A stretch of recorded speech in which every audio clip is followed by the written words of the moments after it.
Honestly, the more we see of the extendeds and just what people have done to other people and how they've modified them, it's both super badass, but it's also kind of depressing just to see what experimentation has led humanity to be. And something I'll be ashamed to admit, there was a moment during the beginning of this episode where Tetsuo and the gang, they're just kind of chatting, and I was like, this animation seems a bit weird. It looks like, Tetsuo's talking, but like his mouth is very unsynced, and I completely forgot that his body is just completely whacked and just so destroyed that he actually has to speak through masks and other technology. I was an idiot. I completely forgot that, and it just kind of made me laugh, and I had to bring that up. But this week's episode of No Guns Life, for the first half of it, it was a very different feeling than what we've seen over the past few weeks, with the second half of the episode being a lot more action-packed, a little more conspiracy, and just what's going on with government officials, things like that, kind of the stuff we're used to. But the first half was definitely a lot slower pace and much more downtime, but it wasn't a bad thing, especially after seeing everything that we did see over the past few weeks here, and the more emotional punches that they did throw our way. Something I did like is just that interaction between the gang, and just seeing how Tetsuo is someone who keeps trying to push himself away because he doesn't want to cause issues for those around him. And we see Juzo is actually not that different from this kid, which is most likely why he keeps him around. He keeps wanting to protect him because he probably sees himself in this child who he wants to make sure doesn't end up like himself, because even though he's been modified himself, he still at the very least looks like a human, where he is literally a giant gun. Like, I imagine for all the embarrassment and how many females seemingly are attracted to Juzo, I imagine there's probably some self-confidence issues being literally having a gun for a head and not a normal human head, right? So I did like that, and just seeing how, even though it was so comfy and fun, it did have a little bit of a serious undertone, very, very hidden, but it was present to really show you why these characters are kind of sticking together as we are surrounded by so much absurdity. Especially like when Tetsuo is kind of like trying to leave or whatever, and then he gets all these kisses from Chris. It's like, that's like the little stuff you like to see with No Guns Life. It does have its very obvious humor, but then just those one-liners, it's primarily been Juzo who's been kind of giving those like cheesy 90s one-liners, but then you'll even get characters like Tetsuo and the others who will just pop up and say hilarious lines, and you kind of love that, because this feels like such a retro series that it's nice to have some of those old forgotten retro tropes, like just saying something that's super badass but also pretty cringy and cheesy in the face of whatever. And just the idea that, once again, the episodes, it seems like every time we start an episode, it's usually just Juzo smoking a cigarette, either complaining about the name brand, or kind of being like, well, I guess it's not too bad in the comfort of my own home. It's like, what is this show sometimes? What are we actually watching at multiple points? And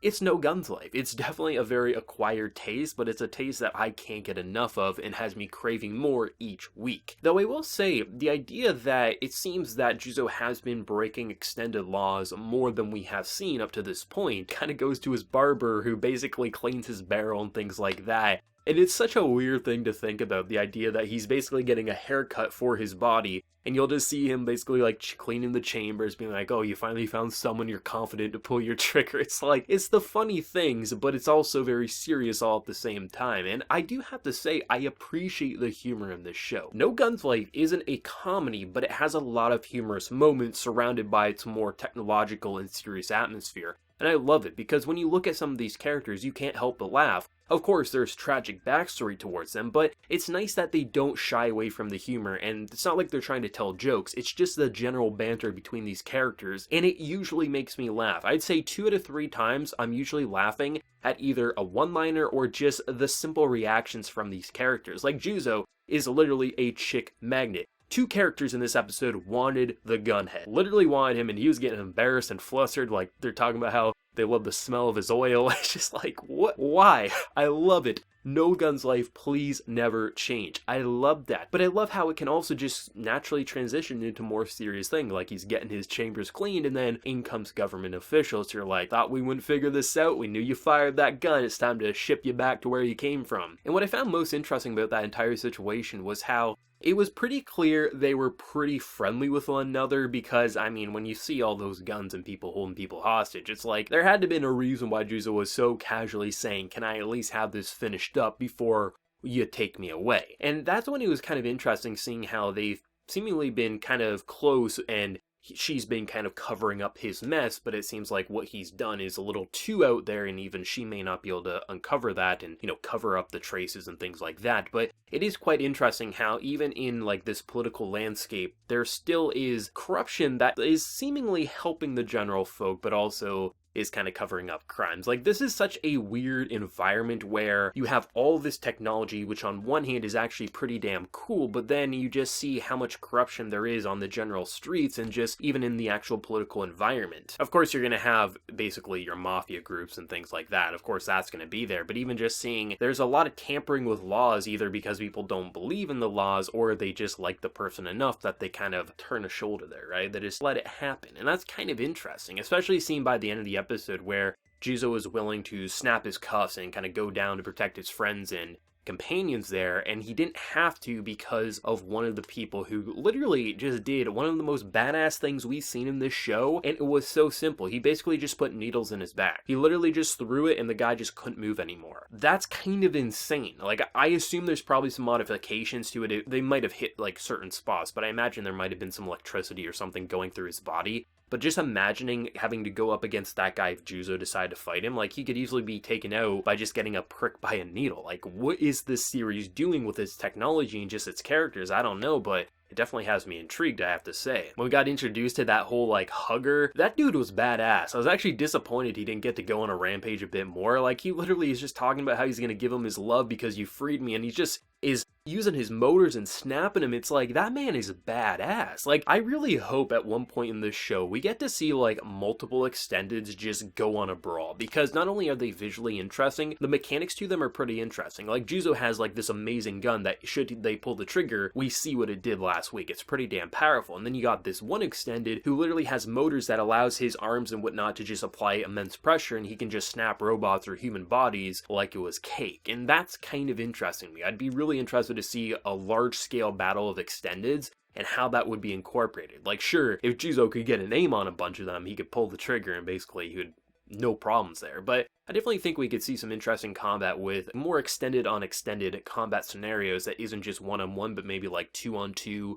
4 versus everyone. Like, there's a lot of ways that they could do some interesting combat scenarios, but even just what we've seen with general humans, they're doing some pretty cool things, I have to say. No Guns Life is just a really fun series at the end of the day. I think if it didn't have the humor that it does have, it would be a lot less enjoyable. But I do like how even in the middle of interrogations, or you're being basically transported to a prison, or maybe not a prison, and you just have this like flirtatious nature, it's nice that they don't try to be overly serious except at very select points. Like, if a character's dying or something really emotional is happening, of course they're not going to be cracking jokes and one-liners. But a majority of the episodes is pretty comfy atmosphere. You can have guns towards all your friends, and you can just casually ask for the job to be done and get your barrels cleaned, right? And that's something that I really appreciate with No Guns Life. It definitely has a unique atmosphere to it. It has a unique style of both presentation and just how it kind of lets the characters express themselves. It's definitely not like anything I've seen over the past year of 2019 with the anime that I've watched. I've mentioned it countless times, but it definitely feels old school, but it definitely has a unique new school feel as well. And I don't know how like the idea of No Guns Life came to be, but I'm very happy that Madhouse decided to adapt it, because this definitely is in their wheelhouse. It's something that you wish you would see more of, just these more obscure ideas where I know No Guns Life isn't like an obscure manga. It has a decent following, but still, like in the anime realm, it's not like the hypest show of the season. It's not the one that's getting the most buzz, and it's definitely the most visually weird that you could look at and be like, does that guy really have a gun as his head? Like, what is this show? But I think No Guns Life is finding a style that really works for itself. I mean, after everything that we just saw last week, it was nice to kind of just have that first half of the episode be downtime, obviously set up some emotional stuff with Tetsuro and Juzo, things like that, but just have a fun time, have the embarrassed faces, because we don't get to see Juzo show many reactions because of his face literally being a gun, so him getting embarrassed by females, it is kind of cute and adorable and doesn't come across as cliche like in a lot of series where it is just the high school student getting embarrassed by all the pretty girls. It's understandable why a guy with a gun on his head might have some self-confidence issues or just not know how to talk to females, because look at who he is, he probably doesn't have much experience, right? That's what I love about this. It can just have these most basic scenes and actually have it come out being pretty damn interesting, and then of course we know what to expect when we get into the serious atmosphere of the action-packed stuff, and really seeing the political side, the mafia side, and just the extended side. It's pretty damn cool, I have to say. No Guns Light is just a fun show at the end of the day, and I definitely think they have potential with this storyline that they're pursuing, how it's going to relate to Juzo and Tetsuro and just all the other extendeds and where they truly want to go. I imagine that's going to be probably the main plotline for this first season here, the first 12 episodes, and I'm excited for it. I think that there's enough there to make an interesting narrative, but most importantly, there's so many ways to continue to make it funny, entertaining, and slice of life scenes, and just continue to talk about his cigarettes that he loves so much. I really like this show, and I think anyone who has been enjoying it probably will still be having a kick out of it, and those who may have been a little iffy in the start, I don't think anything that's happened over the past 3 episodes is going to change your mind. I liked it from episode 1, and over the few episodes past that, it got progressively better, and they've pretty much matched that entertainment factor that the first few episodes laid out, and I'm having a good time overall, but I do imagine that they could have some interesting emotional pulls in the future should they want to pursue it. Overall, another fun episode. What can I say of No Guns Light, but what did everyone think? Favorite moment? Did you like it as much as myself? Let me know your thoughts down in the comment section below, and if you did enjoy this video, be sure to drop a like, and also hit that subscribe button if you haven't been new. So until next time, everyone, please take care, have a good one.